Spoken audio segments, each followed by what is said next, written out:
everyone, today is Thursday, May 28th, and today we'll be working on character traits.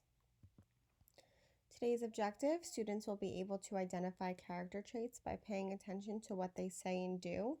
And your DOL is a common lit assignment, as it will be every single day until the end of the school year. And the assignment's called All Saints Day and at night.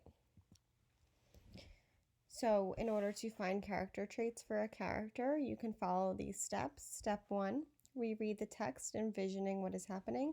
And the word envisioning means picturing. So you're picturing what's happening in the story. Step 2, make a list of what the character says and what the character does, which we've done on anchor charts in class before. And step 3, ask yourself, what does this tell me about the character? And then you finally jot down character traits for that character. Today we'll be revisiting Glory B, and I'm going to be reading a short portion of the story in order to find character traits for our character, Frankie.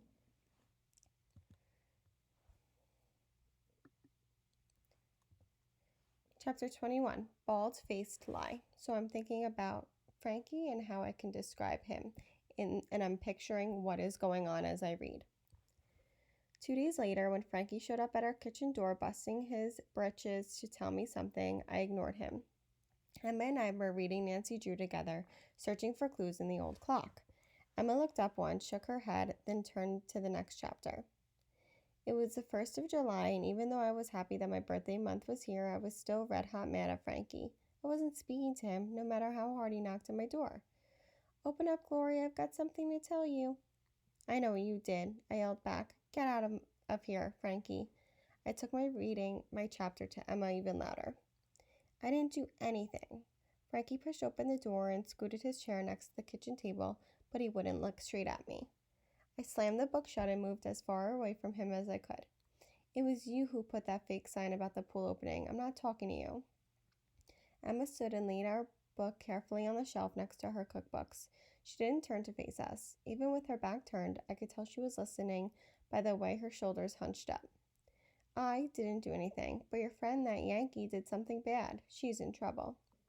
Frankie looked around the kitchen. "She's not here, is she? That Laura girl. She and some of them other freedom people committed a crime." "Crime? What are you talking about?" I asked. "Laura broke into the pool and stole something." "That's a bald-faced lie, Frankfurter Smith." Frankie leaned up close. His voice got quieter. "Somebody went over there last night and messed with the pool lockers, and they took candy from the snack bar. Laura and her friends did it." "You're loony, Frankie. Laura wouldn't do that." "Well, she did. They found one of her dumb black socks dropped on the dressing room floor."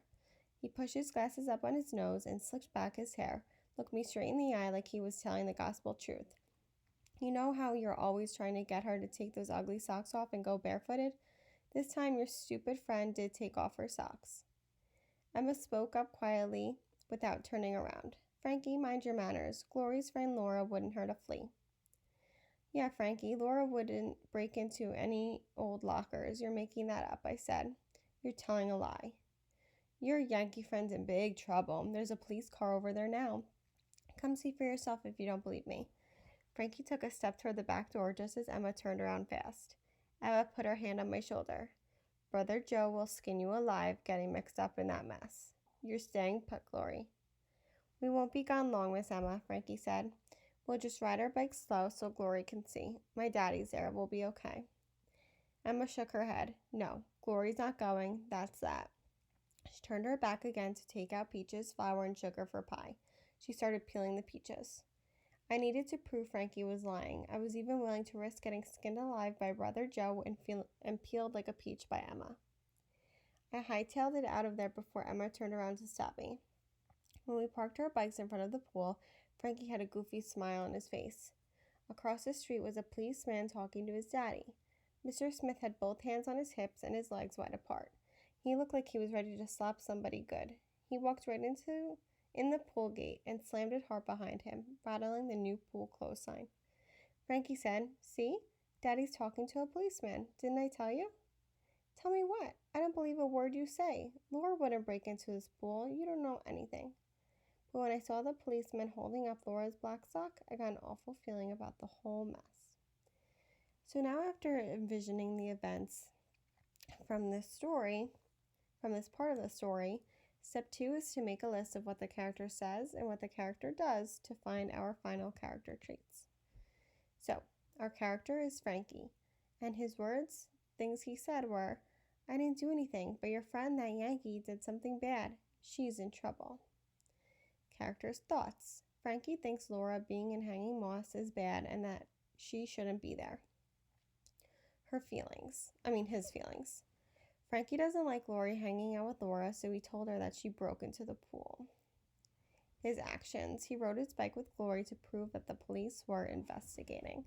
So all I did was make a list of things that Frankie said in the chapter, what he was thinking in this chapter, how he felt in this chapter, and what he did in this chapter. And I combined all of my text evidence to come up with that Frankie is sneaky and mean. We later found out that he was lying about the black sock, and he actually wound up apologizing to Laura for doing that. Your independent work today is a common lit assignment called All Saints Day at Night. You will fully complete that and answer all the questions as you read. Have a great Thursday.